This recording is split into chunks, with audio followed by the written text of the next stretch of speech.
ইমামের গায়ে হাত তুলছে, ইমামকে লাথি মারছে, প্রভাবশালী বিএনপির নেতা। দেখেন, মুসলমান হইয়া আরেক মুসলমানকে আঘাত করে। এর আগে কয়েকদিন একটা ঘটনা ঘটেছে, মুসল্লিরা মারামারি করে, ইমাম সাহেবের আলোচনাকে কেন্দ্র করে মুসল্লি মারামারি করে, সব মুসল্লি বাইরে, একজন শুধু গত এক সপ্তাহ 1 মাস যাবত শুধু একা মসজিদে নামাজ পড়ার একটা মুসলিম মসজিদে আসেন।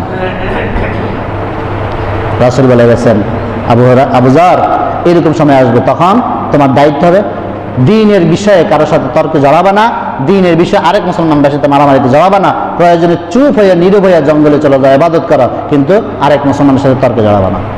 আর আমরা তখন আমল যা করি তার চেয়ে তর্ক বেশি করি, আমল যা করি মারামারি বেশি করি, আমল যা করি ফতুয়াবাজি বেশি করি। তাহলে আমাদের থেকে মানুষ কম যাবে, কম সংখ্যক লোক বিনা হিসেবে জান্নাতে হবে। সুতরাং আমাদেরকে হিসাবের